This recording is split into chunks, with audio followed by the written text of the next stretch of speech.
not have. Thank you, girl. Thank you. Either. Boy, Okay, we're starting here on pages 50 and 51. Again, I just have to say how much I appreciate Peter Enns leading us through this. I I, thought we were on chapter 6. well, we did. We wanted to make sure we finished up what we missed in these couple of pages, and then we went on. Thank you. Oh, is there any comments on we kind of hurried through here. I have a question. Sure. And it's probably a little tidbit, not a heavy duty theological thing, but okay. On page 51, second paragraph. So I've got this underlined. Zipporah touches someone's feet with the foreskin she just removed. Feet is a euphemism for genitals. Zipporah, truly you are a bridegroom of blood to me. And he says he doesn't think too much about it, but what are they trying to do? Then he says this whole thing about, and I just finished the Exodus, this whole thing about the sacred right of blood. Yeah.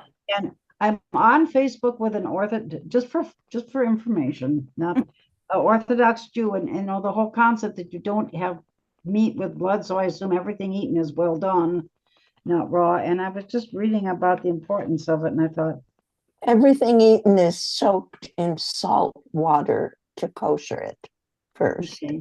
And that draws all the blood out. You don't have to eat it well done after that. Okay, yeah, you know the but whole it makes concept. It kind of taste. Well, I assume it has to do.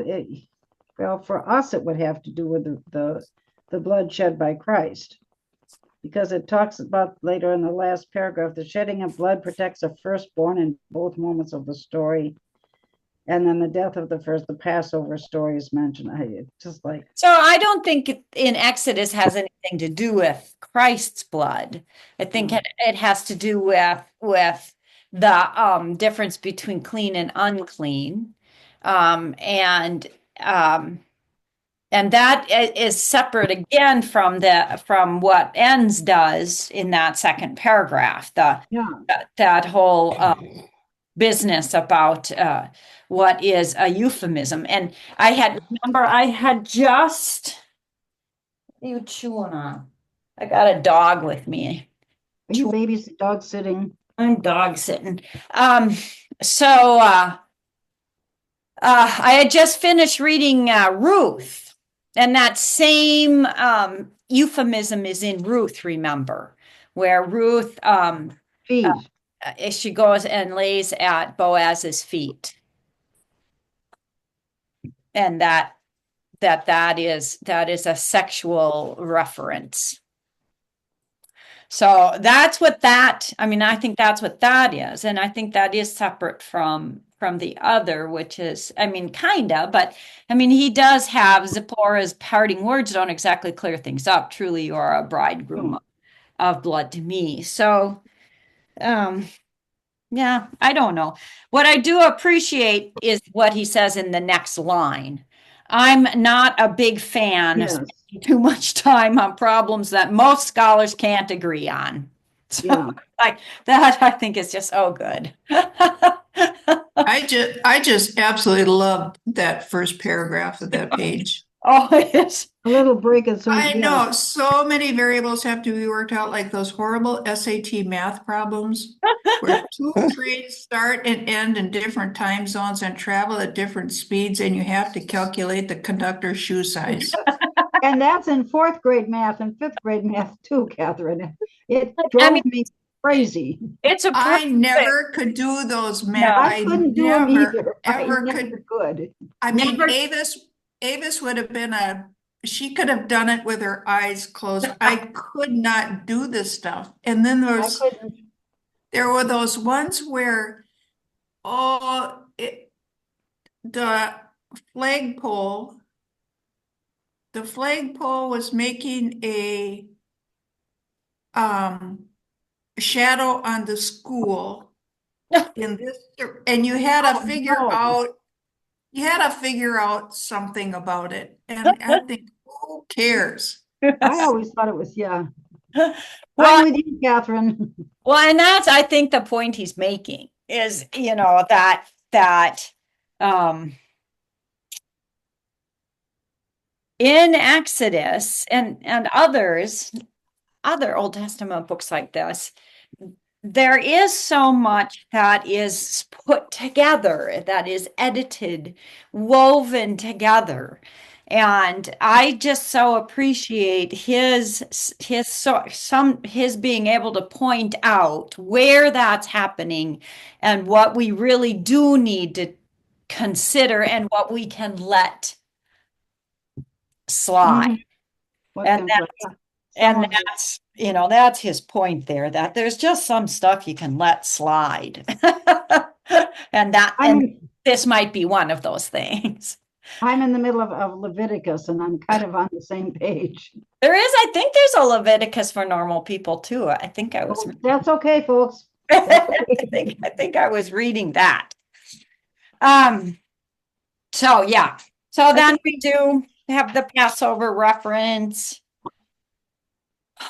First I think the books. other important point is that the idea the woman, Zipporah, is the hero, as were the Yeah. midwives, on the Yeah. very last sentence. Yeah. What's clear is that Zipporah is the hero. Yeah. Zipporah sees the problem, takes the matter into her own hands, Sorry. and performs an emergency circumcision. Okay, Jacob is at the threshold of a new stage in Israel's history. In fact, he is renamed Israel here. This is mirrored in Moses' story, where he leads the Israelites to a new stage of their existence. Both moments are kicked off by a mysterious and threatening divine confrontation. So that's what I think Enns is telling us is sort of the frame here. That we're at this point of a divine confrontation. And then we move into our encounter with Pharaoh.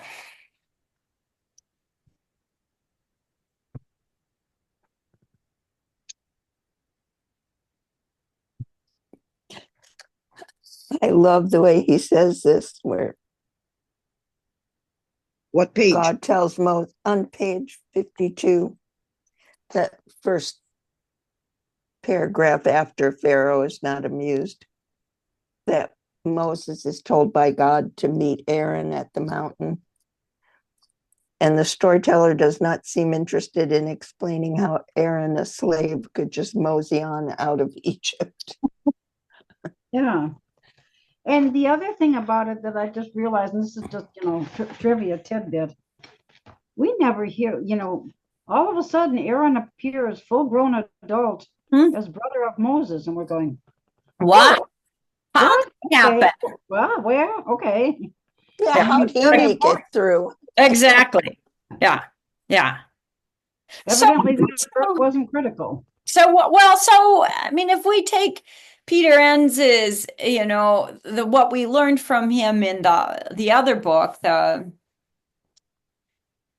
book whose name I can never remember for some reason, what the Bible actually works. How the Bible actually works. And he teaches us about wisdom, and he teaches us about how Scripture interprets itself in order to say what it needs to say. And I mean, I think we have to always keep that in mind, that what we have in front of us in Exodus is a compilation of a number of sources that have been edited and woven together to somehow preserve, is that the correct word? To somehow preserve a story about many things. And the next thing that we're looking at is this confrontation with Pharaoh. So yeah, who knows where Aaron came from? It's He says, who knows? Knows. Yeah, who knows? I like his writing about that.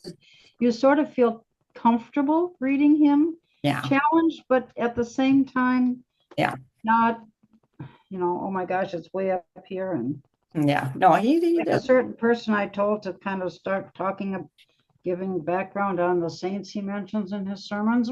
Give us some background. Yeah. It's interesting to me that it's not important.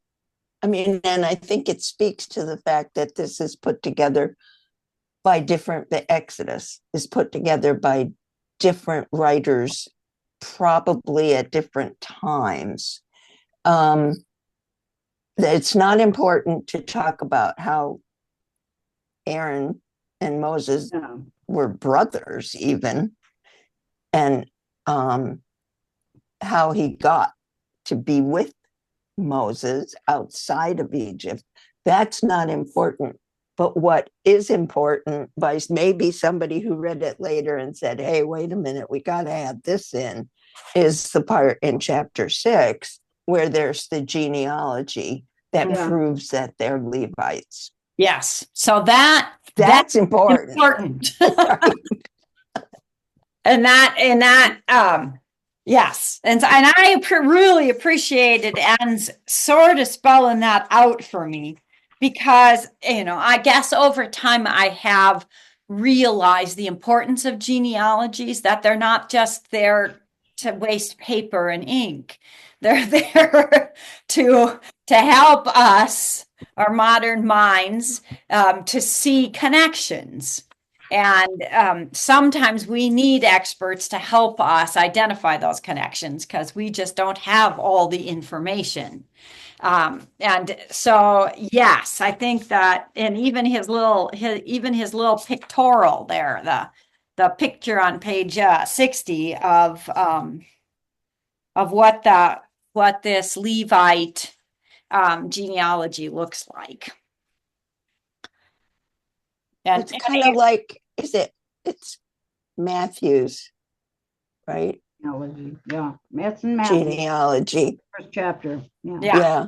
Although I will share with you, dear people, there are dear friends of mine whom I say, yes, dear, I love you dearly, but they will spend hours and hours and hours on genealogy and trying to track down things that I'm going, okay, I got mine. I'm not going to go much further, but oh my goodness, but this is very helpful. I just realized the names that he was talking about. So this is very helpful. Well, and I like that section had too. Pardon the interruption, but Aaron, again, Yeah. Where did Aaron come from? Exactly. Well, and it seems like that Aaron plays a role, that the connection is not nearly, that where does Aaron come from as Moses's brother is not nearly as important as the role that Aaron plays. And I always thought it was pretty unfair, and I'm leaping ahead here, that Aaron, who facilitated the golden calf, gets to cross into Eretz Yisrael, and Moses, who hit a rock, isn't allowed to. No. Yeah, I agree with you, Sharon. It's okay to say, God, really? I've always felt bad for Moses. Yeah, I have. It just seems not fair. Not fair. And whoever wrote that part is so deferential that Moses says, well, okay. And it's like, no. It's kind of weird when you get to the top of the mountain that Moses was on, and you can see way across. As they said, he could see the promised land, which is Jericho, where it starts there. And you think to yourself, yeah, he went through all of this stuff and he couldn't get there. How come? Is that a punishment? He couldn't get there. Yeah, he couldn't get there. I have looked at that. I have seen that. Done it. Well, I think he personally could not get there, but his descendants could. And I think that there was a strong connection between him and his descendants. And I would say now, like with, all the stuff going on with the globe, global warming and pollution and all of that, and, species going extinct, that we ourselves personally will not see a lot of the outcome of that. The next generations will, but we are very much connected to it. We are connected to the other generations. So whether or not we personally see it is not the point. So I feel like it's the same thing for like Moses. It's like Moses specifically is not the point. It's about the broader story of the Israelites. I was also going to say on the inconsistencies between, Aaron gets a light punishment and Moses gets a strong punishment. Clearly this is a collection of stories from an oral tradition, and the editors seem to be more concerned with completeness versus coherence. And so I think that we kind of need to take the stories one at a time. Yeah. And if you compare the different stories, then it's that's not the way the stories were composed. We were never meant to compare Abraham and Aaron, not Abraham, Moses and Aaron. Yeah. Sorry. Yeah. No, yeah, I mean, I think you're right that they're Because they served different purposes. Yeah. Yeah. Yeah, that's exactly right.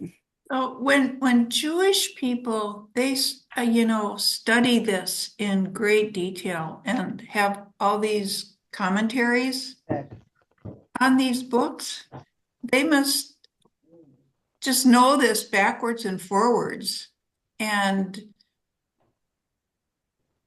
have all this kind of explained through the generations. Isn't that true? That they really, really study this? Yeah. Yeah. And talk, I mean, that's what those volumes of, And Midrash continue to or- yeah. Go ahead, Sharon. the Talmud and the Yeah. Gemara and present day rabbis and probably other people as well, but you don't hear them preaching. Also study all those things and the things that the rabbis came up with. And you do hear that in their preaching. I mean, if you listen to Rabbi Brause's sermons, you hear her quote the Talmud all the time. Yeah. Yeah, she's pretty educational when you listen to her. Yeah. I guess the word again is accessible. I can listen to her and really learn something about sacred scripture. And I do appreciate. It's interesting that, so, just like we have a lectionary, so do Jews have a lectionary. And right now they're like a couple of chapters ahead of us in Exodus. Wow. So it's kind of interesting when I listen to her sermons. Yeah. Because she always preaches on whatever that week's lesson is. That's great. To maybe go listen to her a little bit. Maybe she can tell me something about Jonah. That's right. Okay. On page 58 at the end before the notes, the editor, first of all, is more interested in preserving voices rather than silencing them. This alternate version of Moses' call is inserted here because the two versions cover the same topic and so belong together, even if it creates some needless repetition. And then the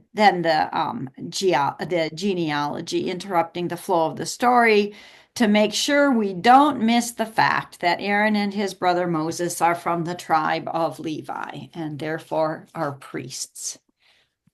And that's what's so important. That's what we need to gather from there. Okay, are you ready to sort of move on into Well, and we have it begins, we have the, after the list, after the genealogy. And he talks about a little bit, gets us ready, starts getting us ready for this encounter with Pharaoh.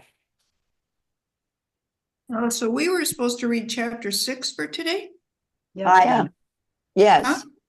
Six. Oh, Did you okay. head into 7? No, I read chapter 4, 5. That's all right. We started on page 52 through chapter 6. Because Oh, chapter 6 was so short. all right. Yeah, that's I find on the bottom of 63 for sort of a culmination, he says, with all these little parlor tricks and whatever is going on, he says, Moses doesn't collapse in a heap of despair and self-pity. He and Aaron are taking this in stride, and I'm thinking, that relates all the way down to us. what, taking this in stride? Yeah, that he does it, we don't collapse in a heap Oh. of despair and self-pity when things go on. Although I find it, I don't know how they were able to do the magicians were, how any of them were able to do that, but okay. They didn't get the symbol. I like that they didn't get the symbolism that God was trying to show Pharaoh. This Aaron's snakes ate theirs, that Egypt was going to go kaput. And then the other thing is that interests me, I just realized on the last line on 63, where it says, first on the to-do list is the Nile, which of course is the lifeblood of Egypt and the Middle East there, the whole concept of water being so important.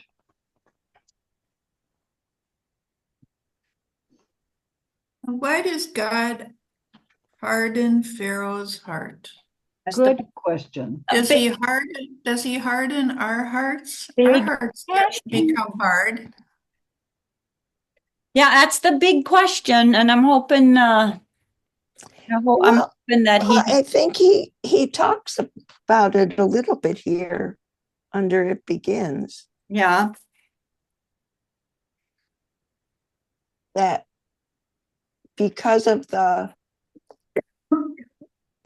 it's sort of revenge. You'd guess from what N says here. Yeah. That because Pharaoh had enslaved and oppressed Israel and drowned the male infants in the Nile, that was shaming to God and had to be met with full force.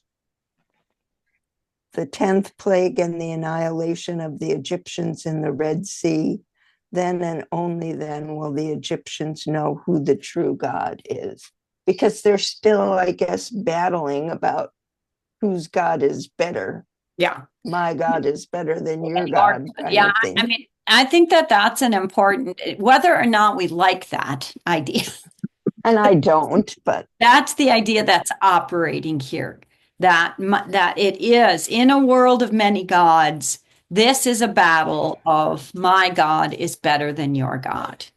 And Yahweh enters into that battle to prove it. And that's, I mean, I don't like it. I don't like reading about Yahweh hardening anybody's heart. I don't like reading about people dying because of that. Don't like reading about revenge. Revenge, I suppose, or at least it almost gives God the human qualities that the others are giving their gods. Well, yeah. And why not? I mean, but that's it. That's what we have here. is this battle of, I mean, I don't think we have a cosmic battle here yet. Not yet, no. I think our cosmic battle happens a little bit later. I think what we have is a battle of my God is, my God's better than your God. Well, and maybe if we look back on the previous book that we read, Hmm? that God, we reimagine God in different ways Mm. this is the way they're imagining God now, and that we reimagine God in different ways later. I And don't, re- and we come to that place. Do we come to that place, or scripture comes to that place? I don't know. Of there is one God. There are not. Where in all of this does the hero Israel, the Lord God is? The Shema. One. Yeah, where is that? That's Deuteronomy That's late. Yes. later, but and actually I think much later. So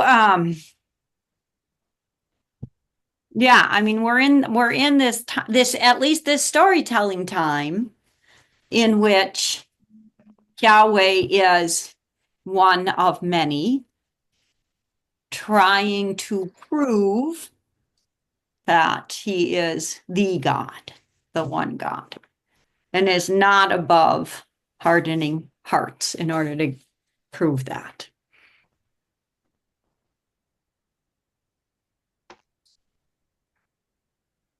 And I love that God it's saying, oh.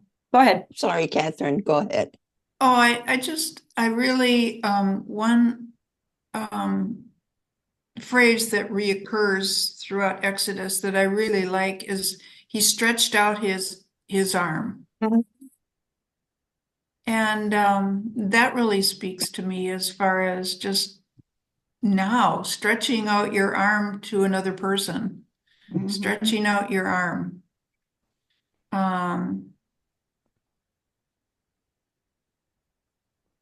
What How was did it become a Find that, bad Catherine. thing? Where did you find that, Catherine? it? Well, it's just throughout Throughout, yeah. About the whole thing. Okay, that's fine. he's stretching out God stretches out his arm.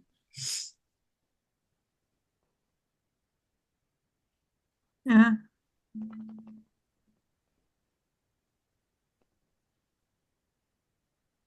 Okay, okay. I like um, the last paragraph on 63. Moses, who initially struggled with his call, is transformed into a leader. Yeah. And it just was reminiscent to me of what Bishop Buddy lays out in her book, is how it's not just the bishop's place to be a leader, it's everybody's place to become a leader. And she lays out ways that she, as well as leaders in other leaders in past and present, have taken that on. Even Moses was pretty hesitant about Mhm. Yeah. what he was supposed to do, his call. So that makes me think, I don't know, because I don't know, none of us are really well read on the prophets, probably by choice. But that causes me to wonder, how does one step into that prophetic role, and is it always reluctantly? I mean, again, I've been reading Jonah, and Jonah is the reluctant prophet. Well, No, look at Amos. um, Amos, I have read through the prophets. Amos, I'm a farmer. What are you doing calling me? right, yeah, You don't need me. And Hosea and the smaller, the minor ones, they're all the same. It's like, no, I'm not Yeah. up to this. right, What yeah. do you want? That's And don't we do the same thing? we do, and we are suspect. At least I am suspect I am. of those I'm not.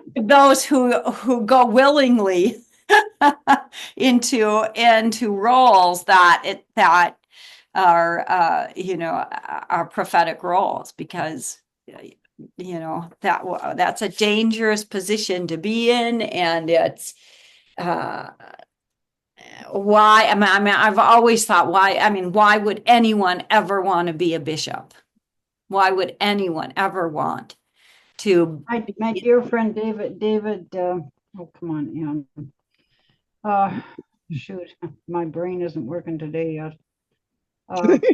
Mine never does, so there Yeah, you go. my dear friend David Boyd, and people Oh. had said, you have the ability. He said, no, I don't want to do that. No way. Yeah. No. And we know that, yeah, that most people, it is a reluctant thing. So, Yeah, I think like, why would anybody want to be presiding bishop? But Yeah, and he's just been through some pretty miserable these last few days. He let go his yeah, I read that. What's that all? One of which is a really good friend of mine, Bronwyn, who All of that about? well, that he said that from the get-go when they put their information out there for election. He said that what he was interested in was trimming the administrative staff so that money can be put back into the diocese to do the work on the ground. So that's what we elected. And he now is one who is doing exactly what he said he was going to do, unlike our president. But that's hard. That's really, really hard. Yeah. The question is whether it actually gets to the people on the ground in the long run. That's the next, as we read right here on page 63, from here on out, Moses is all about taking care of business. And first on the to-do list is the Nile. So, first Sean's to-do list was to make that administrative staff smaller. Next on his to-do list is to get that money into the diocese so that they can be using it for, so that's what I want. We all need to be responsible about seeing is how our dioceses are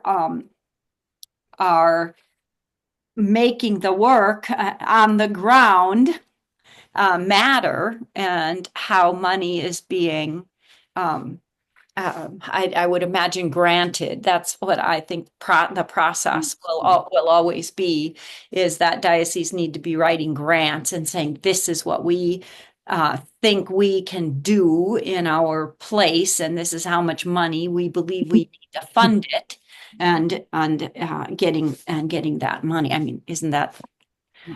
So, Reverend Kathy, those of us who are the peons down here. Remember, I'm a peon now too. Yeah.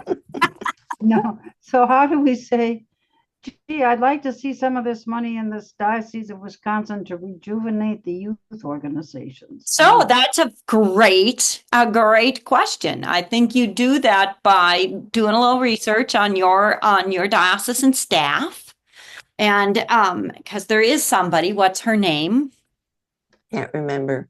There is somebody who's in charge of youth program. There is somebody now in charge of youth on the Diocese of Wisconsin staff.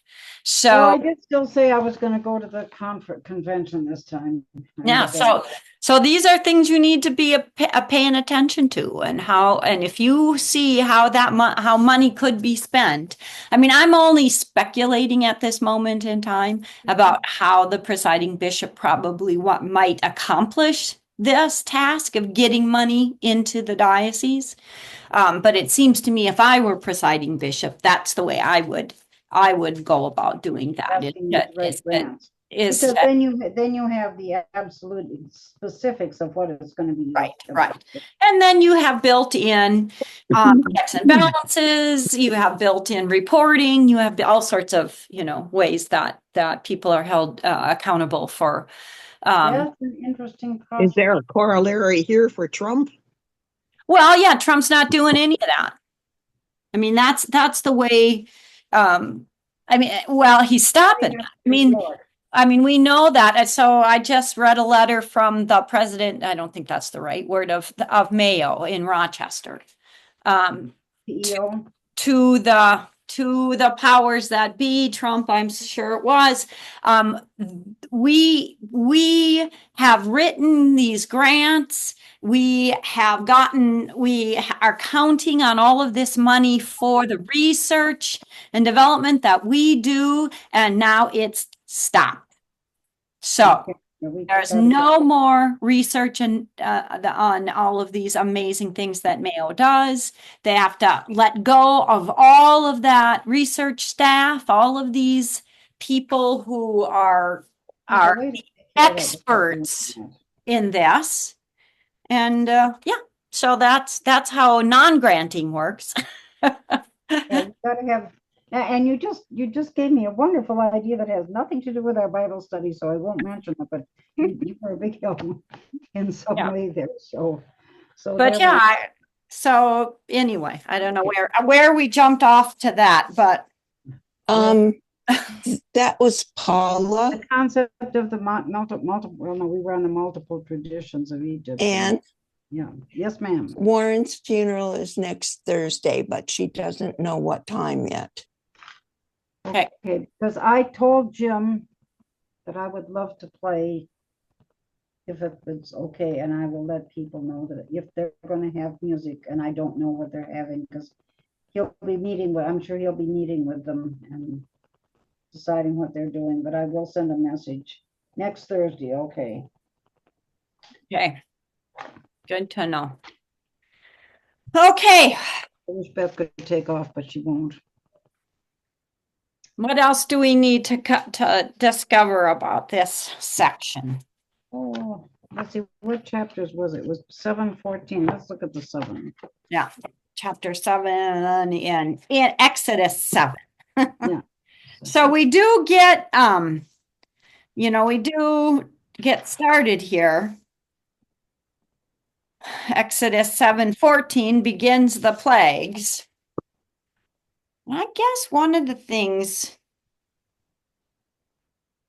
is that we hear this, that again, because we know this is put together, weaved together by multiple sources and editors, that we get the reports of the plagues a few times, don't we? Mm-hmm. In a few ways.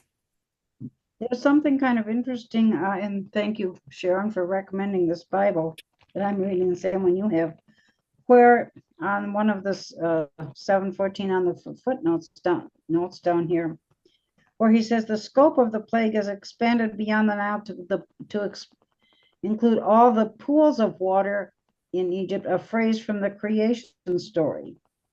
The narrator introduces a subtle distinction between Pharaoh and his subjects. Pharaoh goes home after the encounter, while the Egyptians are left to dig wells. So kind of in the latter part of Genesis.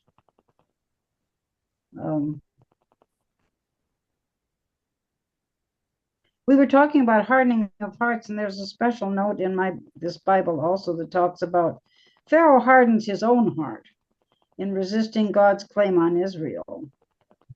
So he kind of starts that way. He's not going to let the people go there. I that whole concept of what a hardened heart, what in this place, Pharaoh's hardened heart, and then God's hardening Pharaoh's heart. I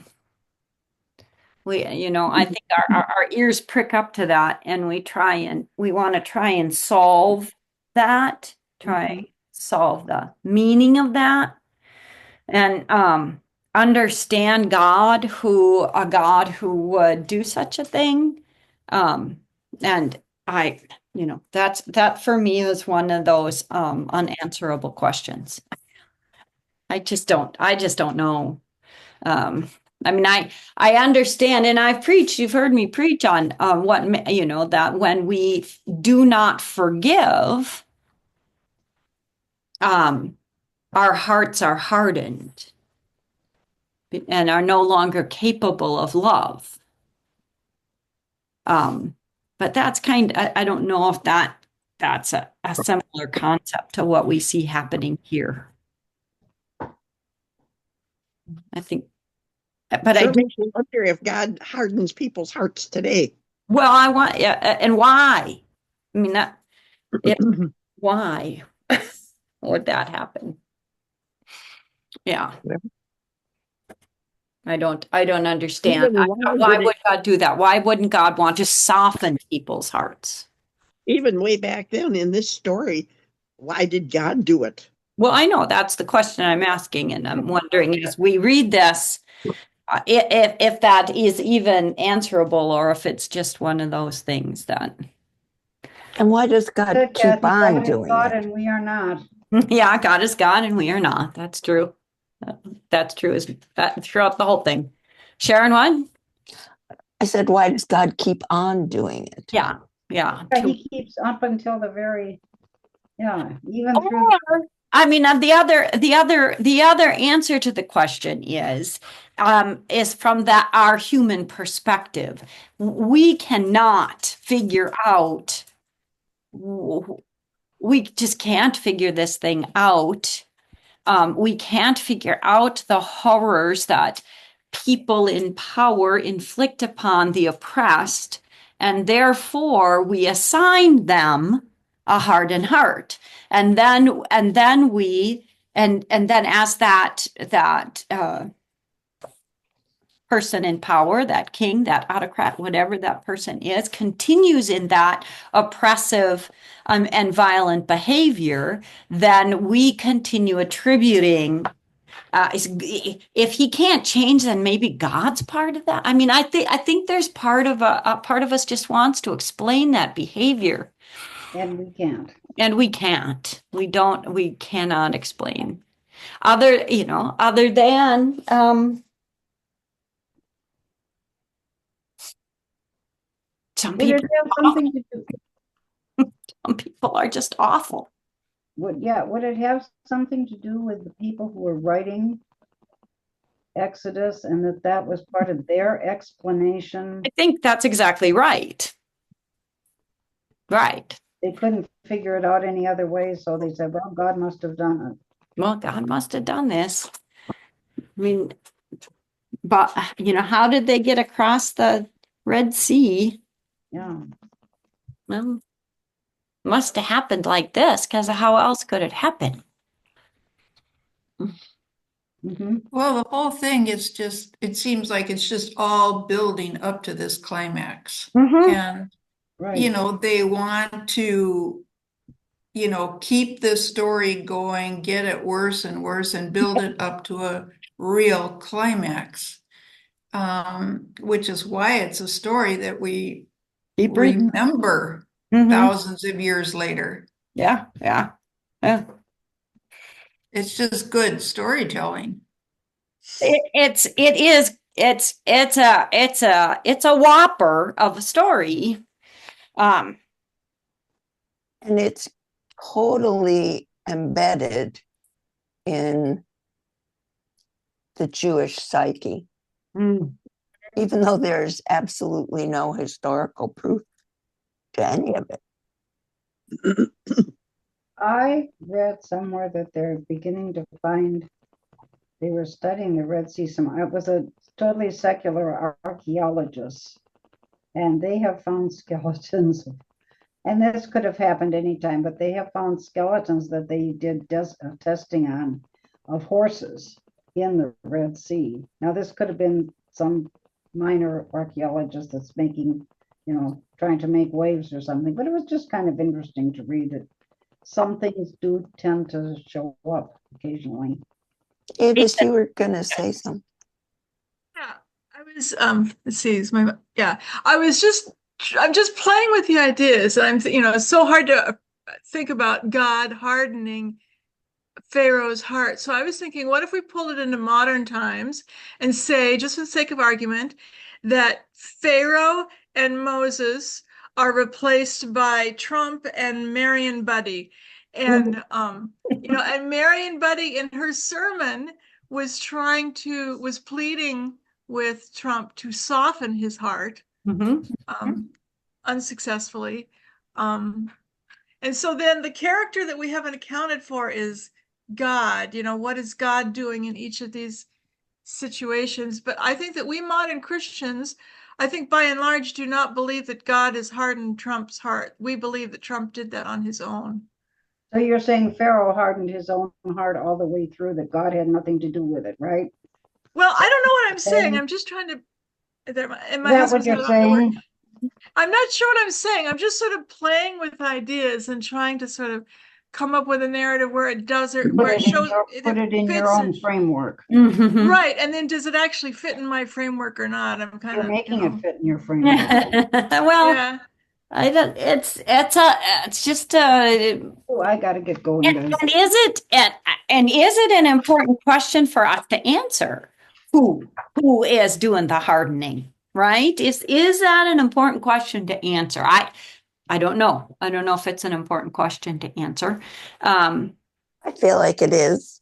I- I mean, who likes seeing God as some sort Yeah. of petulant, you can't Yeah, do they that do to make me him and out get that away way. with it Yeah. sort of person. So then it puts us back into the place where we're assigning, that we're assigning that hardening of heart. Next week is chapter 7. Yeah, chapter 7. Yeah. But Okay, I still go with the whole idea that we have agency in our own hard hearts. So what does that mean, and what does that look like? And I think that was a great example, Avis, is that as he sat there and listened to this wonderful call that this wonderful call of mercy and compassion, his heart was hardened. His heart was further hardened. Further hardened, yeah. Yeah. And he's got loads of compatriots that are willing to accompany him in that pathway of having hardened hearts. Right. He has his court magicians. His court magicians, yeah. Okay, I'm gonna have to say goodbye, guys. I'm gonna go over to morning prayer if it's on. Lisa Marie's been sick all week, so Oh no. Okay. I will see you next week. See you next week. Avis, is that a story cloth behind you? Yes. Hang on a second. Let me remove a cord. It is a Hmong. Obviously, I can't point my camera to save my life, but it's a Hmong story cloth. And then this is a rubbing from Thailand or Burma or something. Cool. From a temple. Yeah, I really love this story cloth. I've had it a very long time. I bought it back when these things were, a lot more of them were being made. Yeah, yeah. I have one that a friend gave me as a present, and it's still in the box. I really need to get it out and press it and have it framed. Yeah. Yeah. I didn't But I don't think frame. mine's not as big as yours is. Yeah. That's cool. I didn't frame mine. I just created a small rod pocket along the back and strung a little rod through it. And then I suppose that means that I should take it down and dust it every now and again, which I don't do. Framing would protect it more. Yeah. Yeah. It's a lovely one. I had one for a while. I don't know where. I wonder what I did with it. I think I gave it to some. When I was in the Diocese of South Dakota, and we had the Niobrara Convocation, which is the annual meeting of the Native American missions in South Dakota. One year it was on Standing Rock, and I learned by going that is also a Native American storytelling technique, and it's happens on a skin. So they had a big, huge buffalo skin stretched, and on it was the story of Standing Rock. It's quite fascinating. There's a Native American quilter whose name, excuse me, I can't remember, who has put onto her quilts the ledger books, Oh, yeah. story pictures. Yeah, The quilt's just amazing. I'm sure it is. I'm sure it is. Those are something else, those things. Okay, guys. Well, so next week we'll move on to the plagues and hardened heart. Then the Friday after that, I'm going to be in Palm Springs, but I think we can still, if you don't mind, I'll do Bible study from Palm Springs. Well, we'll be jealous, but To you, whether you can do plagues and such from Palm Springs. There you go. Oh, yeah. Sitting out in that sunshine. I can't wait. Okay, guys. Thank you so much. Okay. have a good week, Bye. everyone. Don't forget to post the recording. Thank you. I won't. I'll try not to. I'll do it right away. Okay. Bye. Bye. Bye.